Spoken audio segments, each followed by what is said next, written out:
Hello, I'm Mr. Burton, and in this video we're going to be having a recap on monopoly market structure. The least competitive market that we have when we look at market structures is monopoly. Monopoly is great for discussing and evaluating government policies and market intervention and all this type of stuff in your exams because there's so much that we can talk about. First off, the assumptions for monopoly. So for a pure monopoly, we have one firm dominating the market for a pure monopoly. Obviously in the UK, to have technical monopoly, it's 25% of the market share to be a monopoly. In a monopoly market structure, we have extremely high barriers to entry. It's impossible to get into the market because the costs of doing so are so high. It could be a monopoly because it's got a unique product, so we assume there is unique products, so consumers can't say, well, I'm just going to go elsewhere to buy the product if the price is too high. They can't do that. The only place they can get the product from is the one firm, the monopoly. There's imperfect knowledge. For monopolies, it's really important to know that the actual firm has all the information. They can decide to pass that information on, but they can decide to keep all the information to themselves. Firms in a monopoly, opposite to perfect competition, firms are price makers. The firm is the market. If there's one firm in the market, it is the market. Therefore, they make the price. Because of that, the demand curve is downward sloping. It's not the same as perfect competition. It's not horizontal. It's downward sloping because they can set the price. And again, like with all of the markets, firms in this market, the firm in this market is a short-run profit maximizer. So the monopoly graph is the same graph as that you might have seen back in your AS profit maximizing graph for objectives of the firm. We have a downward sloping demand curve or average revenue curve. It's the same thing. The marginal revenue curve therefore has to be also downward sloping because it's the additional revenue from each product. So if AR is downward sloping, so is MR. But remember from your theory that MR is double the gradient, double the steepness of AR. I'm not going to go into why in this video, but just remember double the steepness for MR. So this graph here, the one I've drawn, shows how we can make supernormal profits in the short run. The monopoly is a profit maximizer, where MC equals MR is where it produces, if we assume it's a profit maximizer, and then we simply go up to, from this point here, up to the price line, up to the demand curve, to get the price level that consumers are willing to pay. And the monopoly will charge the maximum they possibly can for that quantity, which is here on the demand curve. But for this example, I have drawn the monopoly having an average cost that is below the price level. So then we go down to the average cost curve after we've drawn it in ourselves, and then we go across to find the cost. So for this case, the monopoly is making quite huge profits here. They've got their total revenue, which is this big box here, and then their costs. So anything above their costs is their profits. They're making supernormal profits in the short run. And it's able to do that because other firms can't come in and simply compete away their profits. So they're able to make a supernormal profit quite comfortably. Okay, so what happens in the long run? In the long run, exactly the same thing happens. Remember, the assumption is one dominant firm. There's no firms to compete away the profit. So in the long run, we have exactly the same situation. Just draw the same graph, or just say long run and short run on the graph title. And in the short run and in the long run, the same thing happens. A big supernormal profit happening here. Again, no firms compete away the supernormal profit. Fantastic. So for a monopoly, this is a great position to be in. They can just keep making lots and lots of profits and continue in the long run, continuing to make lots of profits. That's fine. So short run and long run, same graph you can use there. So let's have a look at this profit making in a bit more detail. So this is perfect competition versus the monopoly output. Remember, in perfect competition, supply equals demand, and we have it there. So producer surplus is this bit here, and consumer surplus is this top triangle here. So if a perfect competition is great, they share the surplus. As long as the supply and demand curves are kind of the same elasticities, they have an equal surplus, that's fine. But a monopoly firm can actually change the price level away from the perfectly competitive point, and they can actually say, well, we're going to charge P1. If you go back to the graph, they can charge a higher price, so they charge P1 instead of the perfectly competitive price, and then you go to the demand curve to find the quantity, and actually what you can see is that consumer surplus has now fallen to this triangle here. So consumer surplus under monopoly is reduced by a large amount there. So the aim of the monopoly is to maximise their profits and take as much consumer surplus as possible. As you can see here, the consumer surplus has got smaller, and I'm not going to go into this in too much detail, but the monopoly surplus has, we assume, got bigger. If it didn't get bigger, then there's no point in actually changing the price. So are they good or are they bad? Jumping straight into the analysis here, why they might be bad. So monopoly firms, firstly, this one here, they restrict output, as you just said, into the market, therefore they're manipulating market forces. If you manipulate market forces, you might argue that that's not a good thing. You should let the market decide, supply and demand decide what's going on and where resources are allocated, because that's usually going to give a more efficient allocation of resources. Because of that, they can charge a higher price than in a more competitive market. Monopolies repeatedly reduce consumer surplus and therefore economic welfare. Bit of market failure you can bring in here, which we'll have a little look at in a second. And choice is restricted. There's only one unique product, so customers can't go anywhere else. So if you wanted to, as a monopoly firm, you could just say, well, I'm not going to change my product at all, I'm just going to keep it the same. There's no innovation, nothing like that, just kept the same, and everything is restricted. And because of that, consumer sovereignty, so basically consumer freedom to kind of do what they want, is reduced. They could get higher prices, they could get poor quality, and they could get reduced quantity under monopoly. They might not, but they could do if the monopoly chose to do that.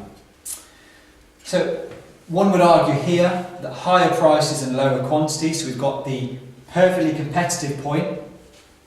We can see that where MC, the supply curve, equals AR, the demand curve. That would be the perfectly competitive point. Price star and Q star, price is lower, quantity is higher. Under monopoly, price monopoly and Q monopoly, because they profit maximise and they produce here, where MC equals MR. Under monopoly, price to higher and quantity is restricted. This graph, if you want to compare perfect competition and monopoly, I would use because it's the easiest one to use. Does a monopoly have deadweight loss? Is it a market failure? Yes, it can be a market failure if they decide to produce and price their goods at the profit maximising point. So the monopoly producer produces where MR equals MC, as we said, and charges a price of PM. Let's put that in there. So they're not producing at the allocatively efficient point of here, as we've just said. So what that means is that a deadweight welfare loss is created. The quantity in the market is restricted by this much, so we lose some resources in the market because the quantity is restricted. And because the price is also higher, consumers actually lose some consumer surplus. So we end up with a loss, a market failure, a deadweight loss of this triangle here. Now I'll go into this in a bit more detail in another video. Basically what's happening is this top triangle here is the consumer surplus that is lost, and it's not gained by the producer. So this is just surplus that is completely lost.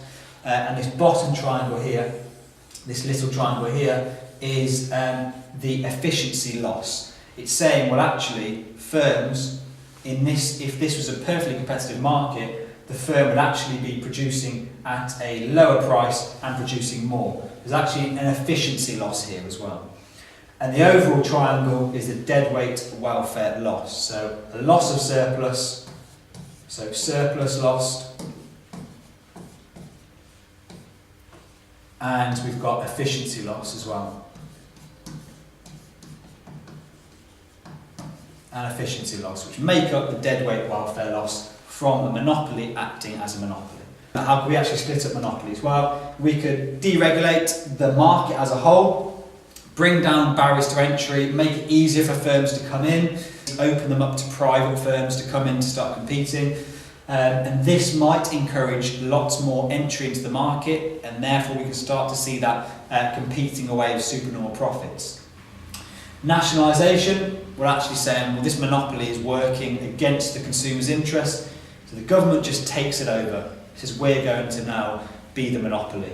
And you could argue that the governments would therefore act in a way that's more towards society's interest. They might bring prices down, increase output, maybe use more socially optimum means of production. So if it's an abusive monopoly and they're abusing monopoly power, take control and just take over. That would be one way of combating monopolies. Now clearly that might be very controversial for the government just to take over a private firm, and may cause huge ramifications for the economy as we're so globalised now.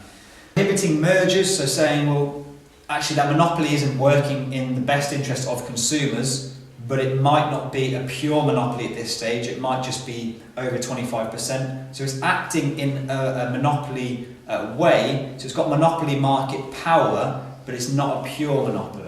So maybe we should just make sure it doesn't merge with any other businesses to make it even bigger. The Competition Commission actually is set up to look at these mergers and make sure that it's not going to be in the disinterest of society. They might let businesses merge. We saw Tesco merging with Brooker's, I think it was called, to make an even bigger food player in the food industry. But the government must have thought that that was in the interest of society. Basic point, just break up the monopoly. So break up the monopoly using regulation and all these other things to make it into smaller firms. So saying, hang on a minute, you're working against the interests of society, so we're just going to break you up. Make sure that your firm is split into lots of other firms, so you have less power in the market. So why they might not split up monopolies then? So we've said, well, they should do, and how they could do it, but why might they not want to split up monopolies? Well, there might be some situations such as a natural monopoly, which I've got another video on, but some markets it's much better just to allow one firm to be in the market because they can take advantage of the huge economies of scale that you can only get if you're one firm in the market. So if it's a natural monopoly, the government might say, well, let's leave it alone, as long as it's acting in a positive way at the same time as well. If it's a natural monopoly but working against society, you still might step in. The government might say, well, actually, it's being internationally competitive. So if they're dominant in the national market, they may still not be that big in the international market. So allowing firms to grow domestically might actually mean that internationally the industry that you have in the UK, for example, is much more competitive abroad. So you can then compete on the global market. Monopolies, they might just be successful firms. You might say, well, actually, the firm has become a monopoly through being efficient and dynamic and using all these things that are with the market, and actually they've just been successful. They've grown over time. For example, Google, they've gained monopoly power over time, and they're the best firm for search engines. So you might say, well, let them carry on. As long as they aren't working against society, they should carry on. Clearly, they've got huge profits, so they might be able to use all those profits, and then they might do this to research and develop. They can invest all of their profits into creating even better goods for consumers, and with lots of competing firms, this might never happen. In perfect competition, for example, there's only normal profits, there's no R&D. In a more monopoly type market, there might be a lot more profits to actually use for research and development. Okay, so to finish off, some quick pros and cons about monopoly market structures, or again, general monopoly market power. You might have, against monopolies, you might start talking about, well, there's higher prices, there's allocative inefficiency, it's not producing where MC equals AR, or MC equals price, whichever one you want to call it. It's not being productively efficient. There's no reason for it to be at the bottom point of its AC curve. There's no reason why it should be here. Because it's got no competition, so why not be up here? Who knows? It's X inefficient. There's no reason for it also not to let its average cost just keep shifting upwards, like so. That might happen because there's no one else to actually compete with them, so there's no incentive to keep your costs coming down. Supernormal profit, you might say that's a bad thing. Why should they be making supernormal profits? Why can't they hand those profits over to consumers in terms of lower prices? Higher prices to suppliers. So for example, if there is a monopoly that is a raw material monopoly, maybe they're going to pass on these high prices to their suppliers that they supply the raw materials to, and therefore they have to charge high prices to consumers. So it depends also where the monopoly is, which part of the chain it's actually at. Diseconomies of scale. You might say the monopoly is so big that actually it's on its, in terms of its long run average cost, maybe it's so huge that it's actually producing here, whereas at long run average cost are actually higher than they would be if you had a couple of firms, or maybe 3 or 4 firms, all competing and all bringing their quantity down to be at the minimum efficient scale. So maybe they're producing so many that they're actually quite inefficient in the market in the long run as well. And again, lack of incentives. There's just a lack of any reason to actually do anything for the consumers because they own the market, they run the marketplace. They might not do these things, but if you're thinking about the theory, then we would say these are the reasons why it might be bad. So for monopolies, maybe they're a natural monopoly. We've said that. Maybe they have economies of scale. Maybe they are having one firm producing the very all of the quantity, producing all of Q1 means that their long run average costs are right at the bottom there. That could be a really good point to start discussing and analysing. Maybe they'll use all their supernormal profits to research and develop. Again, they might do that. And lastly, what we've discussed already, global competition. A really great thing to talk about, particularly if you talk about your paper 3, your synoptic paper, starts bringing your macro, global competition, global trade, that kind of thing. You can talk about how monopolies, domestic monopolies, might actually be good if we're looking at the global market as a whole.